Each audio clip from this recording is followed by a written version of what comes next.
Hello friends, சூப்பரான cheese bread sandwich எப்படி செய்கிறதுன்னு இந்த வீடியோவில் பார்க்கலாம் வாங்க. இதுக்கு வந்து என்ன காய்கறி தேவைப்படுன்னா உருளைக்கிழங்கு, கேரட்டு, பீன்ஸ் தாங்க. நீங்கள் வந்து பீட்ரூட் வேணா சேர்த்துக்கலாம். 2 உருளைக்கிழங்கு, 2 கேரட்டு, அப்புறம் ஒரு 5, 6 பீன்ஸு இந்த மாதிரி சின்ன சின்னதாக கட் பண்ணி சேர்த்துக்கோங்க. ரொம்ப சின்னதால் ஓரளவுக்கு அது பாயில் ஆகிற அளவு கட் பண்ணிக்கோங்க. அதுக்கப்புறம் ஒரு டீஸ்பூன் உப்பு சேர்த்துட்டு ஒரு டம்ளர் தண்ணி ஊற்றிக்கோங்க. அது வேகிற அளவுக்கு தண்ணி ஊற்றிட்டு குக்கர் மூடி வச்சு 4 விசில் வர அளவுக்கு விட்டுடுங்க. இப்போ வந்து நம்ம பிரெட்டு மேலே தடவுறதுக்கான மின் சட்னி ரெடி பண்ணிக்கலாம். மின் சட்னி ரெடி பண்ணுறதுக்கு ஒரு கொத்து புதினா வாஷ் பண்ணி சேர்த்துக்கோங்க. அப்புறம் ஒரு கொத்து கொத்தமல்லியும் நல்லா வாஷ் பண்ணி சேர்த்துக்கோங்க. ஒரு 1/2 டீஸ்பூன் உப்பு சேர்த்துட்டு கொஞ்சமாக தண்ணி சேர்த்து அரைச்சி எடுத்துக்கோங்க. தண்ணி இல்லாமல் கூட நீங்கள் அரைக்கலாம். எங்களோட ஜார் வந்து தண்ணி இல்லாமல் அரையாத, அதனால கொஞ்சமாக தண்ணி சேர்த்துக்கிட்டேன்.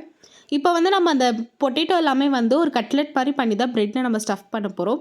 ஸோ அந்த கட்லெட் எப்படி செய்யுதுன்னு பார்க்கலாம். ஒரு பவுலில் வந்து 2 பெரிய வெங்காயம் சின்ன சின்னதாக கட் பண்ணி சேர்த்துக்கோங்க. நம்ம வேக வச்சுருந்தா அந்த காய்கறி எல்லாமே அதில் சேர்த்துக்கலாம். நான் வந்து கரெக்டாக 4 விசில் தானங்க விட்டேன். 4 விசிலே வந்து காய் எல்லாமே நல்லா வெந்துடுச்சு. இப்போ வந்து காரத்துக்கு வந்து 1 டீஸ்பூன் வெறும் மிளகாத்தூள் சேர்த்துக்கோங்க. 1 டீஸ்பூன் சிக்கன் மசாலா சேர்த்துக்கலாம். ஏன்னா சிக்கன் மசாலா தான் அந்த டேஸ்ட்டு கொடுக்கும். நீங்கள் சாட் மசாலா இருந்தால் அதுவும் சேர்த்துக்கலாம். ஒரு 1/4 டீஸ்பூன் பெப்பரோ, அதுக்கப்புறம் வந்து 1 டீஸ்பூன் தனியாத்தூள், மறுபடியும் இதில் வந்து ஒரு 1/2 டீஸ்பூன் உப்பு சேர்த்துக்கோங்க. உப்பு வந்து அளவு பார்த்து சேருங்க. ஏன்னா குக்கரில் நம்ம வேக வைக்கும் போது 1 டீஸ்பூன் சேர்த்தோம். ஆனால் இதில் வந்து அளவு பார்த்து சேர்த்துக்கலாம். நீங்கள் நல்லா மிக்ஸ் பண்ணிவிட்டு பிறகு லாஸ்ட்டில் வந்து லைட்டாக டேஸ்ட் பண்ணி பார்த்தா உப்பு கம்மியாக இருந்துச்சுன்னா மட்டும் எக்ஸ்ட்ரா ஒரு 1/4 டீஸ்பூன் சேர்த்துக்கோங்க.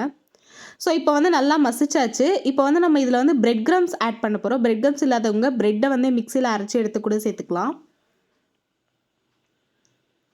பிரெட் கிரம்ஸ் ஆட் பண்ணுறதுனால நம்மளுக்கு ஒரு க்ரிப்பு கிடைக்கும். அது வந்து ரொம்ப ஒரு மாதிரி உதிர்ந்துராது. ஸோ ஸ்டிஃபாக இருக்கும் அந்த கட்லெட்டு. அதுக்காக தான் பிரெட் கிரம்ஸ் சேர்க்குறோம்.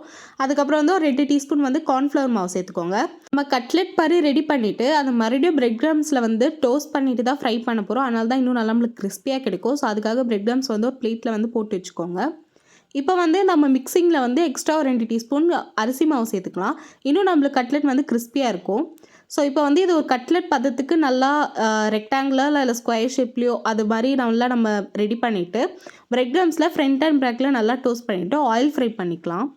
ஸோ ஆயில் ஃப்ரை பண்ணும்போது அது வந்து பிரிஞ்சிடக்கூடாது. அதுக்காக தான் வந்து நம்ம அரிசி மாவு, அதுக்கப்புறம் எக்ஸ்ட்ரா கொஞ்சம் பிரெட் கிரம்ஸ் எல்லாமே அந்த மிக்சிங்கில் நம்ம சேர்க்குறோம். இப்படி சேர்க்குறதுனால வந்து ஆயில் ஃப்ரை பண்ணும்போது நம்மளுக்கு அது பிரியாது, நல்லா ஸ்டிஃபாக ஒட்டிக்கும். 2 சைடுமே நல்லா ஒரு கோல்டன் ப்ரௌன் வர அளவுக்கு நம்ம ஃப்ரை பண்ணி எடுத்து வச்சுக்கலாம். கட்லெட் வந்து ரெடி ஆகிடுச்சு. இப்போ நம்ம சாண்ட்விச் மேக்கிங் பார்த்துக்கலாம். ப்ரெட்டு வந்து நீங்கள் கடையில் வந்து சாண்ட்விச் ப்ரெட்டுன்னு சொல்லி கேட்டு வாங்க. ஏன்னா அதுதான் வந்து நல்லாயிருக்கும். பேக்கரி ப்ரெட் எல்லாமே உதிர்ந்துடும். ஸோ வந்து ப்ரெட்டில் வந்து ஃபஸ்ட்டு ஒரு டீஸ்பூன் வந்து மின்ட்டு நம்ம ரெடி பண்ணி வச்சுருந்தா மின்ட் சட்னி அப்ளை பண்ணிவிட்டு நம்ம ரெடி பண்ணி வச்சுருந்தா கட்லெட்டை வச்சுக்கலாம். அப்புறம் வந்து மேலே வந்து ஒரு சீஸ் லேயர் வச்சுடுங்க.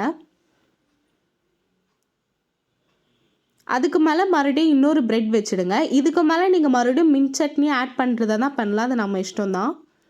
இதுக்கு மேலே வந்து நம்ம கட் பண்ணி வச்சுருந்த தக்காளியோ வெங்காயமோ ரவுண்டாக கட் பண்ணி மெலிசாக கட் பண்ணி வச்சுருந்தோம். ஸோ அதையும் சேர்த்துட்டு இன்னொரு பிரெட் வச்சு நம்ம க்ளோஸ் பண்ணிடலாம். இப்போ வந்து இதை அப்படியே தவா ஃப்ரை பண்ண போகிறோம். அதாவது சாண்ட்விச் மேக்கர் வீட்டில் இருக்கவங்க நம்ம பண்ணிக்கலாம். இல்லாதவங்க வந்து தவா ஃப்ரை பண்ணிக்கலாம். தவாவில் வந்து ஃப்ரண்ட் அண்ட் பேக் வந்து அப்படியே ஒரு 2 கரண்டி வச்சு பண்ணுங்கள். இல்லைனா அது பிரிஞ்சிடும். 2 கரண்டி வச்சு அலைக்கா இந்த சைடோ திருப்பி போட்டு எடுத்துருங்க. இது வந்து செகண்ட் பிரெட் சாண்ட்விட்சு. நீங்கள் வந்து ரொம்ப கிரில் ஃப்ரைலாம் பண்ண வேண்டாம். அந்த சீஸ் மெல்ட் ஆகிறது நம்மளுக்கு தெரியும். ஸோ அந்தளவுக்கு பண்ணாலே போதும். ஸோ இது வந்து கிரில் ஃப்ரை பண்ணியாச்சு. இப்போ நம்ம இது கட் பண்ணி பார்த்துடலாம். பாருங்கள், சூப்பராக வந்திருக்கு. ஸோ ஹோம்மேட் கிரில் சாண்ட்விச் வந்து ரெடி ஆகிடுச்சு. இந்த மாதிரி நீங்களும் வந்து வீட்டில் ட்ரை பண்ணி பாருங்கள். சின்ன பசங்க எல்லாமே விரும்பி சாப்பிடுவாங்க. இந்த ரெசிபி வந்து நீங்கள் ஒரு ஈவினிங் ஸ்நாக்ஸாவோ இல்லைனா மார்னிங் பிரேக்ஃபாஸ்ட் ஆர் டின்னருக்கோ நீங்கள் செஞ்சு தரலாம். கண்டிப்பாக பெரியவங்கலேருந்து சின்னவங்க வரைக்கும் விரும்பி சாப்பிடுவாங்க. இது வரைக்கும் நம்ம சேனலை சப்ஸ்கிரைப் பண்ணாதவங்க நம்ம சேனலை சப்ஸ்கிரைப் பண்ணிக்கோங்க. அப்படியே பெல் ஐக்கான் ப்ரெஸ் பண்ணிக்கோங்க. ஸோ இது போல் சூப்பரான ஸ்நாக்ஸ் ரெசிபிஸ் எல்லாமே உங்களுக்கு நோட்டிஃபிகேஷன் வரும்.